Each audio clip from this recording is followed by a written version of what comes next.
પાંડેસરા વિસ્તારની રામેશ્વર નગર સોસાયટીમાં હિન્દુ હૃદય સમ્રાટ છત્રપતિ શિવાજી મહારાજની ભવ્ય પ્રતિમા સ્થાપિત થવા જઈ રહી છે। આ પ્રતિમાની સ્થાપનાને લઈ સોસાયટીના રહેવાસીઓમાં ભારે ઉત્સાહ જોવા મળી રહ્યો છે અને તૈયારીઓ જોરશોરથી ચાલી રહી છે। સ્થળ પર સજાવટ, આયોજન અને અન્ય વ્યવસ્થાઓ પૂરજોશમાં શરૂ કરવામાં આવી છે। આ સાથે જ પ્રતિમા સ્થાપનાના કાર્યક્રમને ધ્યાનમાં રાખીને બેનરનું ઓપનિંગ પણ કરવામાં આવ્યું છે, જેમાં મોટી સંખ્યામાં લોકો હાજર રહ્યા હતા। આયોજન માત્ર એક કાર્યક્રમ નથી, પરંતુ શિવાજી મહારાજના શૌર્ય અને સંસ્કારને યાદ કરવાનો એક ગૌરવપૂર્ણ પ્રસંગ બનશે। સુરત શહેરના પાંડેસરા વિસ્તારમાં આવેલ રામેશ્વર નગર સોસાયટીમાં ગૌરવ અને ગર્વનો માહોલ જોવા મળી રહ્યો છે। હિન્દુ હૃદય સમ્રાટ છત્રપતિ શિવાજી મહારાજની ભવ્ય પ્રતિમા સ્થાપિત કરવાની તૈયારીને લઈ સ્થાનિકોમાં ભારે ઉત્સાહ છવાયો છે। સોસાયટીના રહેવાસીઓ દ્વારા આ પ્રતિમા સ્થાપનાનો નિર્ણય લેવામાં આવ્યો છે, જેને લઈ છેલ્લા કેટલાક દિવસોથી સતત આયોજન અને તૈયારીઓ ચાલી રહી છે। સ્થળ પર સાફ સફાઈથી લઈને ડેકોરેશન, લાઇટિંગ અને કાર્યક્રમની વ્યવસ્થા સુધી તમામ કામ જોરશોરથી કરવામાં આવી રહ્યા છે। ખાસ કરીને યુવાનો અને વડીલો બંને મળી આ કાર્યક્રમને સફળ બનાવવા માટે મહેનત કરી રહ્યા છે। શિવાજી મહારાજના શૌર્ય, પરાક્રમ અને દેશભક્તિના સંદેશને નવી પેઢી સુધી પહોંચાડવા માટે એક મહત્વપૂર્ણ પગલું માનવામાં આવી રહ્યું છે। આ પ્રસંગને લઈને બેનરનું ઓપનિંગ પણ કરવામાં આવ્યું, જેમાં સોસાયટીના સભ્યો, આગેવાનો મોટી સંખ્યામાં ઉપસ્થિત રહ્યા હતા। બેનર ઓપનિંગ સાથે જ કાર્યક્રમની ઔપચારિક શરૂઆત થઈ છે। આ પ્રતિમા સ્થાપનાનો કાર્યક્રમ માત્ર ધાર્મિક કે સામાજિક નથી, પરંતુ એક સાંસ્કૃતિક અને ઐતિહાસિક ગૌરવ સાથે જોડાયેલો પ્રસંગ છે, જે હવે સમગ્ર વિસ્તારમાં એકતા અને ઉત્સાહનું પ્રતીક બની રહ્યું છે। હવે સૌની નજર આ ભવ્ય પ્રતિમા સ્થાપનાના મુખ્ય કાર્યક્રમ પર છે, જ્યાં મોટી સંખ્યામાં લોકો હાજરી આપશે તેવી शक्यता व्यक्त કરવામાં આવી રહી છે। श्री छत्रपति शिवाजी महाराजांचा विजय असो। आज रोज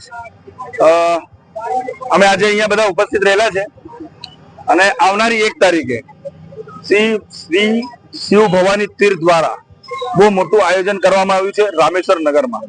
તો હું બધા શિવ ભક્તોને કહેવા માંગુ છું કે આવનારી 1 એપ્રિલે બધાએ હાજર રહેવાનું છે।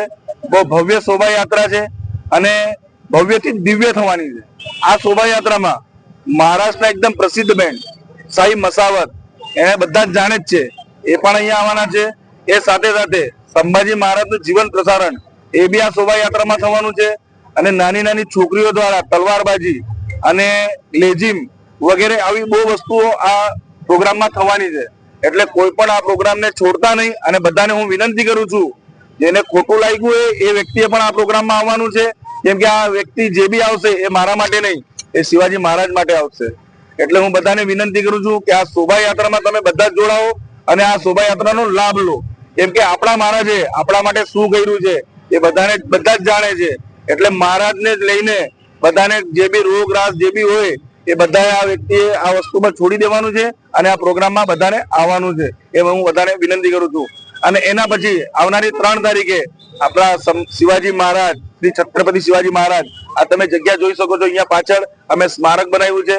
એ સ્મારકમાં શિવાજી મહારાજનું લોકાર્પણ થવાનું છે, એટલે બધાને ત્યાં આવવાનું છે। અને આ લોકાર્પણ શ્રી CR પાટીલ સાહેબ, જે આપણા કેન્દ્રીય મંત્રી છે ભારત સરકારના, એમના હાથ હસ્તકે આ વસ્તુ થવાની છે। અને યુથ પર ગુજરાતના શ્રી જિગ્નેશભાઈ પાટીલ, એમનો જન્મ દિવસ બી છે, એટલે હું બધાને વિનંતી કરું છું કે એમણે હેપી બર્થડે ની વિશ પણ આપણે કરી દઈશું। અને એ દિવસે એટલે બહુ મોટો ભવ્ય દિવસ થવાનો છે, એટલે બધાને હું કહું છું આવવાનું જ છે। અને આ પ્રોગ્રામની જે બી અમને જે સોચ સમજ અમને જો નથી સમજ, એ સમજ બી આપનારા અમારા બધાના લોક લાડીલા શ્રી છોટુભાઈ પાટીલ, એ પણ આ પ્રોગ્રામમાં ઉપસ્થિત થવાના છે। એટલે હું બધાને વિનંતી કરું છું કે આ પ્રોગ્રામ કોઈ મિસ નથી કરવાનું।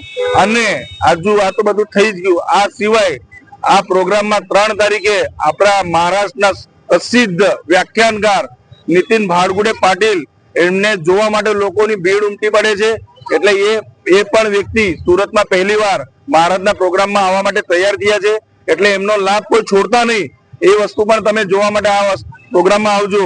આ પ્રોગ્રામ થવા પછી આપણા મહારાષ્ટ્રના ડોંડાચાના પ્રસિદ્ધ રવિ કિરણ મહારાજ, એ બી આ પ્રોગ્રામમાં જોડાવાના છે, એટલે એમણે પણ કોઈ મિસ નહીં કરતું। આ સાથે સાથે આપણે ભોજનનો પણ લાભ લેવાનો છે। એટલે બધી જ વસ્તુની આપણે અહીંયા સુવિધા કરી મૂકી છે, એટલે કોઈ પણ આ વસ્તુને મિસ નહીં કરતા। મહેરબાની કરીને કહું છું, અત્યારે વાપસ એકવાર રિપીટ કરું છું, જેને ખોટું લાગ્યું હોય એ પણ આ પ્રોગ્રામમાં આવવા માટે એમને પણ વિનંતી કરું છું. જય ભવાની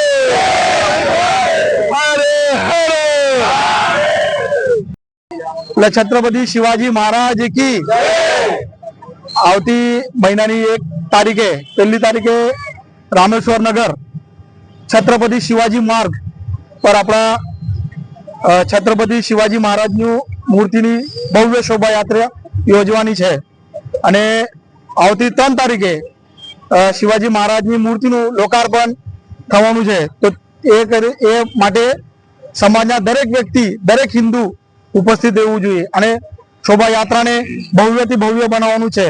આ કાર્યક્રમમાં મુખ્ય આપણા જિગ્નેશભાઈ પાટીલ, યુથ ફોર ગુજરાતના પ્રમુખ માનનીય છોટુભાઈ પાટીલ અને લોકાર્પણ માટે આપણા માનનીય જલશક્તિ મંત્રાલયના કેન્દ્રીય મંત્રી શ્રી આર પાટીલ સાહેબ એમનું આગમન થવાનું છે.